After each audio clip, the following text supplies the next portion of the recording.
All right, let's dive in. Today, we're tackling self-efficacy, especially for our philosophy fans out there. Yeah, it really gets at, those big questions about human agency, free will, determinism, all that. Totally.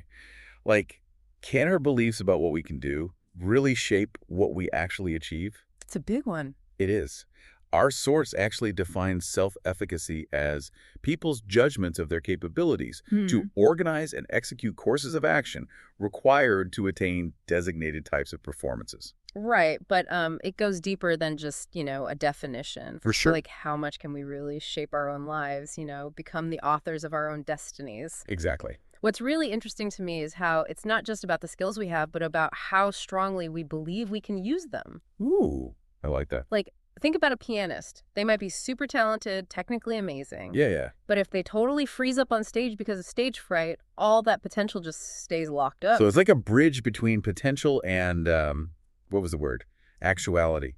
Yeah, exactly. We could have all the right ingredients for success. Uh, But without that belief in ourselves, those ingredients just sit there gathering dust. totally. And that's where the whole self-fulfilling prophecy thing comes in, right? For sure. If we're convinced we can't do something, well, we probably won't even try. Right. Or we'll give up super easily. Exactly. And then, surprise, surprise, we fail, and that just reinforces that initial belief. Ugh, it's a vicious cycle. Totally. But the good news is, There's good news. yeah. The flip side is that if we truly believe we can do something, we're way more likely to stick with it, even when things get rough. I love that. So we're more likely to actually reach our goals. You got it. And each success, even the little ones, makes that belief even stronger. It's like a snowball effect. Exactly. So then the question becomes, where does this sense of self-efficacy come from in the first place? Right. Like, is it something we're born with?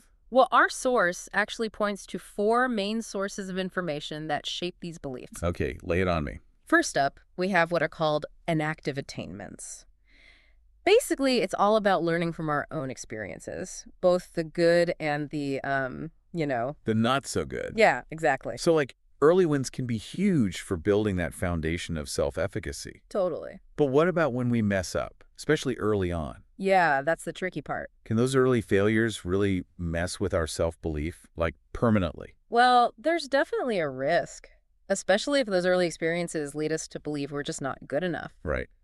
But it's not a guarantee. Self-efficacy is not set in stone. It can change and grow over time. Okay, that's good to hear. And that's where those other sources of information come in, like vicarious experiences. Vicarious experiences. What's that? Basically, it's learning by watching others, especially people we see as similar to ourselves. Okay, I think I get it. Like, if you see someone else overcome a challenge that you also find tough, it can make you think, hey, if they can do it, maybe I can too. Right. It's like secondhand inspiration. You could say that. It's a powerful thing. So we've got learning from our own experiences and learning by watching others. What's next? Next up is the power of words. Words. Verbal persuasion, encouragement from people we trust, mentors, teachers, even our friends. Right. Those people who believe in us even when we don't believe in ourselves. Exactly. But there's a catch, right? Yeah, there is. Our source warns about setting the bar too high. Unrealistic expectations can actually do more harm than good. Because it sets us up for disappointment. Exactly. It's about finding that balance between encouragement and, keeping it real. Makes sense. So that's 3 sources. What's the last one? Last but not least, we have physiological states. Physiological states. What does that even mean? It's about how we interpret our physical and emotional responses. Oh, Like, do we see feeling tired as a sign of weakness or just as a sign that our body needs a break? I'm definitely guilty of seeing it as weakness sometimes. It's easy to fall into that trap. But how we frame these experiences, it really matters. It's all about perspective. Exactly. And what's really wild? What? Our brains aren't always objective when processing all this information. Oh, man. Tell me about it. We all have these cognitive biases, Cognitive biases, like what? Well, for example, we might think a task is way harder than it actually is. Oh, yeah, I do that all the time. Or we might downplay our successes or focus way too much on our failures. I'm also guilty of that. It happens to the best of us. Basically, our brains take these mental shortcuts to simplify the world. Right. But sometimes those shortcuts lead us to a totally distorted view of ourselves and what we're capable of. So it's like we're trapped in our own heads. In a way, yeah. So how do we break free from these mental traps? That's the million-dollar question. If our beliefs about ourselves are shaped by these biased lenses, how do we cultivate a more accurate, more empowering sense of our own agency? It's a good question, and I think it leads us right to the heart of this whole self-efficacy thing. You got it. This intersection of psychology and philosophy. Like, if we can understand how these beliefs form and how they influence what we do. Maybe we can learn to shape them on purpose. Exactly. Maybe we can become the architects of our own beliefs and, ultimately the authors of our own lives. Yeah, that's a powerful thought. Yeah, it really gets at the heart of, that nature versus nurture debate. Like, how much of who we are is hardwired and how much is shaped by what we experience. Okay, so you're saying we're not just born with a certain level of self-efficacy. Right, right. It's more nuanced than that. Like, there might be some temperamental differences that sort of set the stage, Uh-huh. but self-efficacy really develops through those early interactions. Okay, so like when a baby shakes a rattle and it makes a noise. Exactly. Or when they cry and someone comes to comfort them. They're learning that they can impact the world around them. Yeah, those little wins, even the super basic ones, they lay the groundwork for that sense of, I can make things happen. I like that. But eventually they start interacting with more than just their caregivers, right? Oh, for sure. That's when peers come into the picture. Yeah. And that can be a whole other ballgame. Because suddenly you're comparing yourself to others. Exactly. Think back to, your own childhood. The playground, school. Yeah. You're constantly sizing yourself up against everyone else. Can I climb higher? Run faster? Be funnier? Yeah, all of that. And those comparisons, well, they can sometimes lead to feeling not good enough. For sure. But they can also be a huge motivator. Like, if you see a friend doing something you thought was impossible. It can spark that I can do it too feeling. Totally. It's like super localized, vicarious experience almost. Yeah, exactly. But it's not always about being the best, right? Right. Sometimes it's just about finding where you fit in, what you're good at, discovering your own unique strengths. Exactly. And our source points out that these dynamics get especially intense during adolescence. Oh, of course. That makes sense. It's like a pressure cooker for identity formation. You're figuring out who you are, what you're capable of. And all those choices you make during that time, they can have a ripple effect. Right? Totally. They influence your career, your relationships, even your overall well-being down the line. It's kind of scary to think about, actually. Like, those teenage years are so formative. They really are.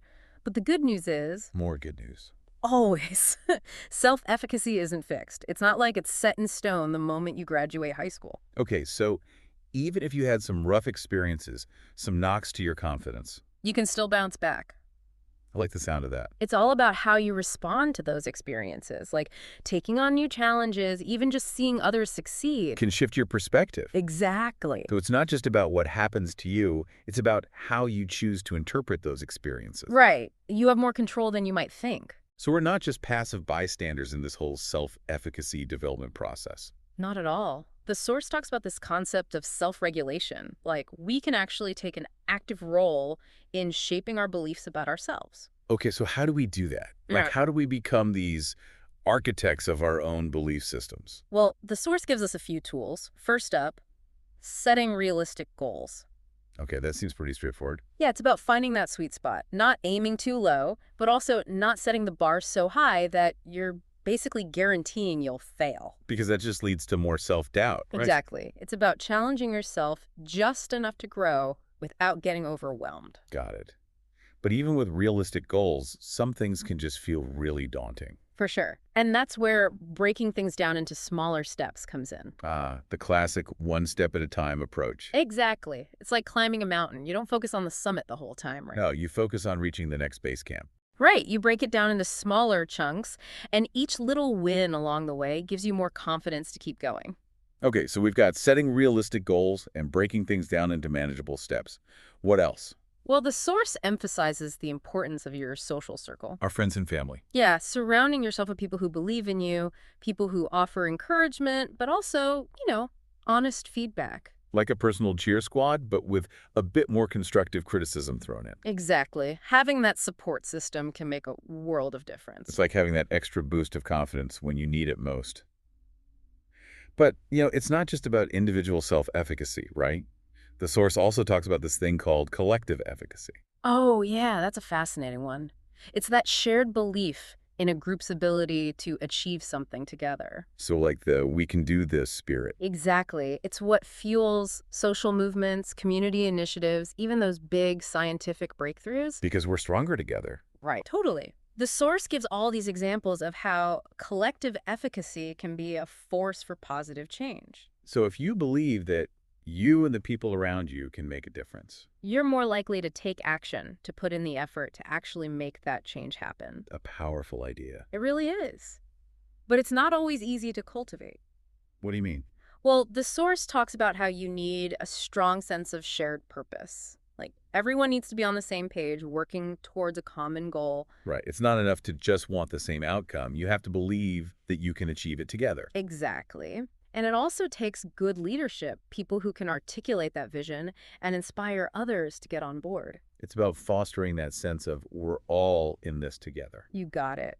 And celebrating those small wins along the way, recognizing each person's contributions, building that sense of trust and collaboration. Because if people feel like their voice doesn't matter, like their actions don't make a difference, That collective spirit can fizzle out. leading to apathy and inaction. Yeah, exactly. So it's crucial to nurture both personal and collective efficacy. Not just for our own well-being, but for the well-being of society as a whole. Totally.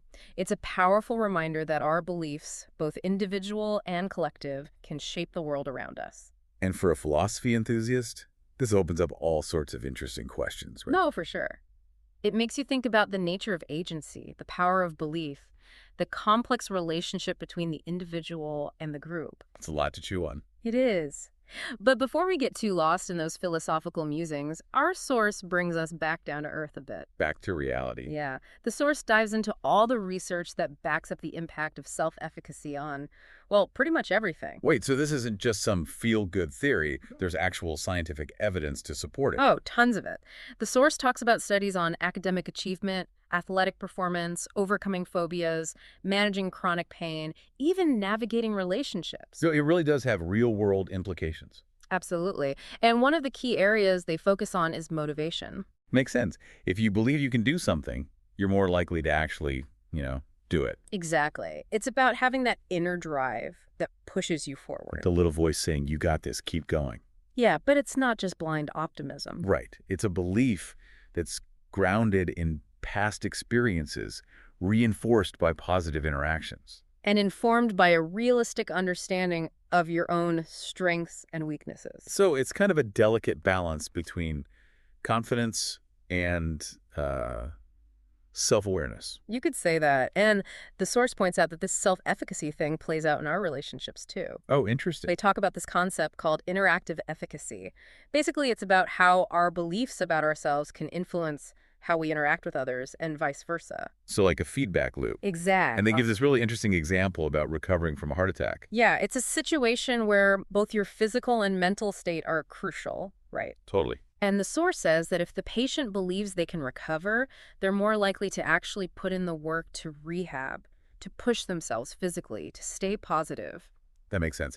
But where does the interactive part come in? Well, the source emphasizes the role of the patient's spouse. Like, if the spouse also believes in the patient's ability to recover. They'll provide more support, more encouragement. Exactly. It's about creating an environment where the patient's self-efficacy is nurtured. So it's not just about what the patient believes. It's about the beliefs of the people around them, too. Right. It's a team effort, basically. And that shared belief can lead to a smoother recovery, a better outcome overall.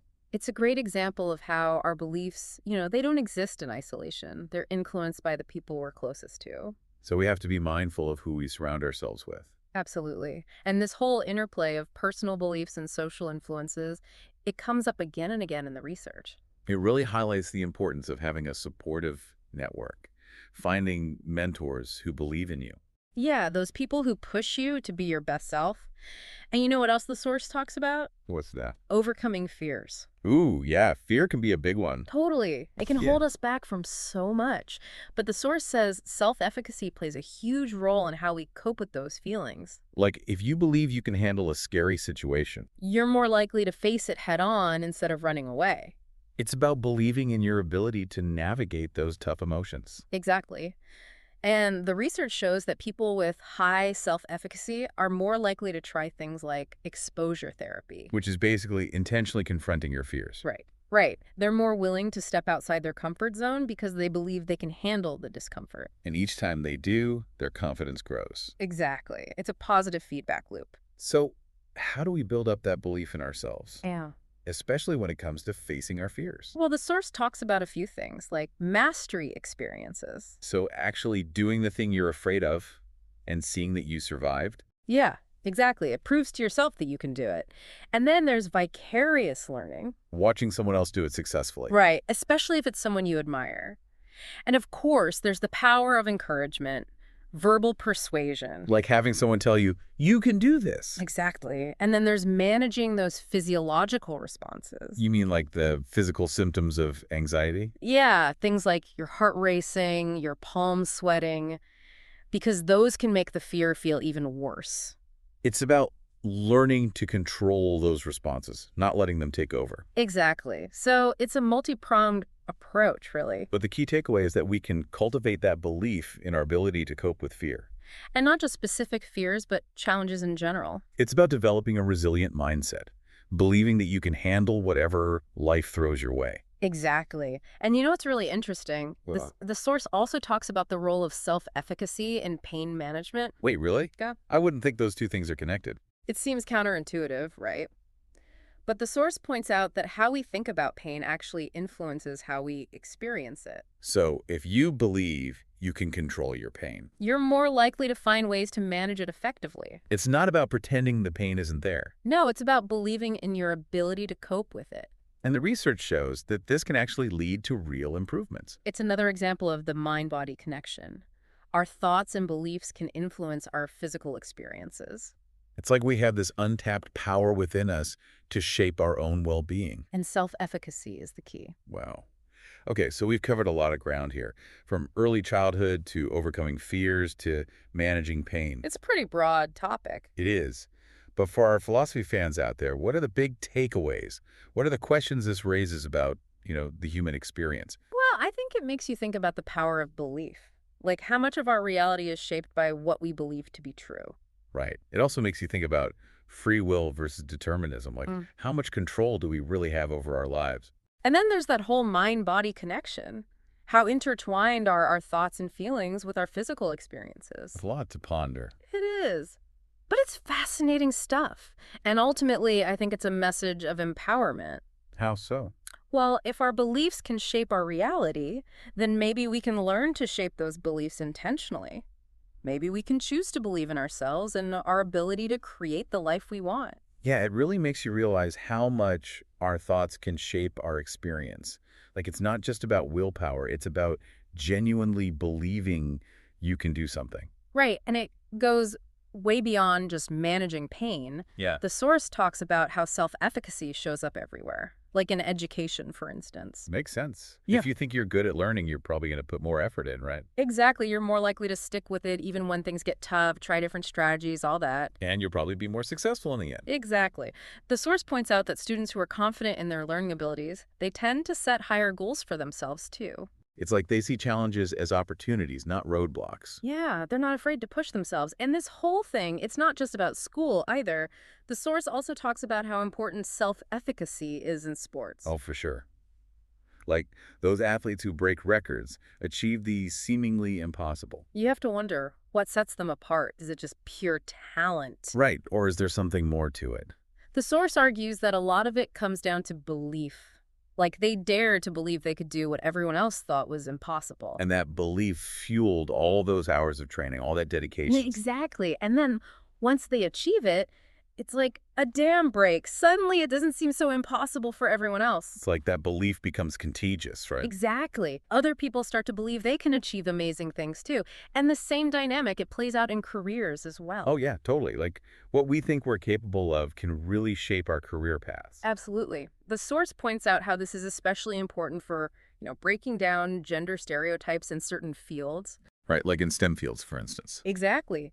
There's research showing that women often underestimate their abilities in those areas. They might not even try because they don't think they can succeed. It's like they're holding themselves back before they even start. Exactly. And those beliefs are often reinforced by societal expectations and, all those unconscious biases. It's a tough cycle to break, but the source suggests that we can challenge those beliefs. Right, by providing positive role models, creating supportive environments, encouraging people to step outside their comfort zones. So it's about showing people what's possible, helping them believe in themselves. Exactly. And mentorship is a huge part of that. Having someone who believes in you, who can guide you and offer support, It can make all the difference. for sure.